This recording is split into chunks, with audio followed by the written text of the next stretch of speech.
Valley School District. And I want to tell you that I think you're doing a wonderful, magnificent job. You have a elementary school student in here who's actually said, this school district inspires me to be a better person. I do not believe half of what I hear today, and I believe also these people are misunderstanding the Constitution. We have a separation between church and state. We don't have Bibles in our schools. For a reason, we don't have Bibles in our schools. And I also want to let the board know, I don't know how these people can sit here and look at all the wonderful things happening in this school district, all the opportunities these students are being given, all the awards that they're winning, and have the tenacity, the audacity to criticize. Everybody needs. I also want to say there's two things that happened to me in the past month. The first is that I went to see the Chippewa Valley High School production of Little Women, and I was absolutely blown away. Those high school students put on a performance that would have rivaled professional theater. Now that doesn't happen in a vacuum. That happens because you have a school board, you have an administration, you have staff, and especially you have teachers that are dedicated and work long, hard hours.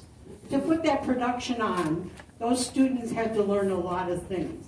Number one, hard work. Number two, cooperation. They had to have self-confidence in themselves. Those things were encouraged and provided by this Chippewa Valley School District. These opportunities would not be available and are not available to students who are homeschooled or to students who go to a charter school. It's simply not there. We have a beautiful, beautiful auditorium. And the other thing that surprised me was, I'm a senior citizen. Two things. I was able to see Little Women for $5. Thank you. I was given a senior citizen discount, proving that the board is actually doing something for the community. The second thing is, I saw that auditorium being used for the Italian Film Festival, which is a community thing. Being of Italian heritage, I want to thank you for that. Thank you.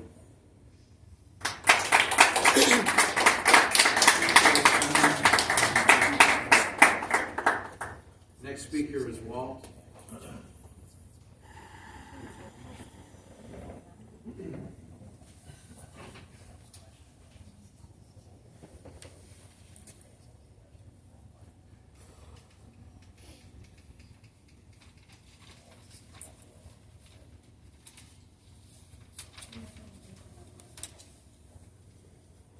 I would just like to continue with my reading of the procedure that you've established here by the school board for removing improper books from the library.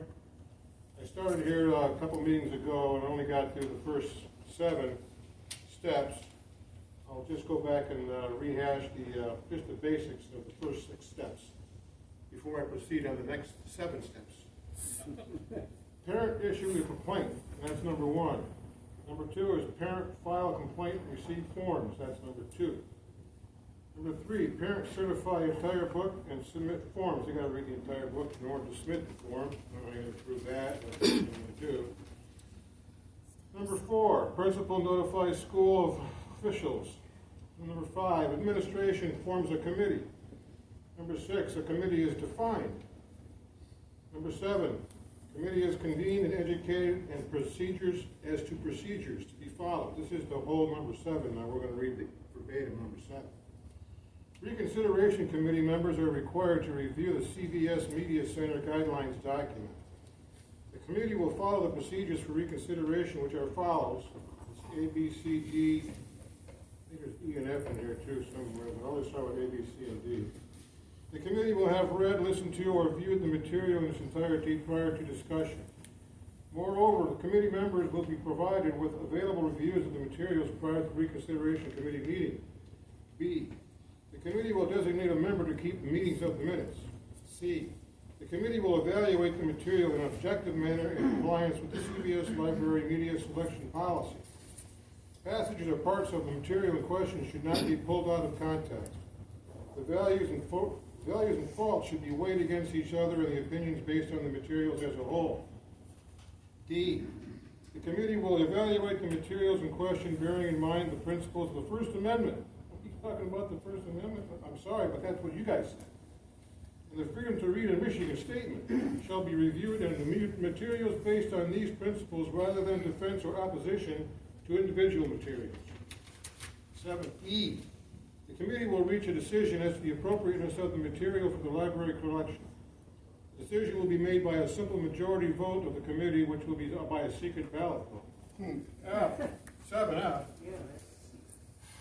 The committee will, within 30 days of school days that is, of the meeting, make a written recommendation to retain the materials in question, move the material to a different level or location, or to remove it from the collection. Now we're on to number 8. There's 11, I guess. 8. The committee recommendation will be reported to the Assistant Superintendent of Educational Services. Number 9. The Assistant Superintendent of Educational Services will report and will inform involved parties of the decision via following U.S. mail, email, phone, whatever. Number 10. The original complainant may appeal his decision through a written request to the Assistant Superintendent. And there's number 11, but I haven't got time for that now, so we'll continue that next time. Next speaker is Peter.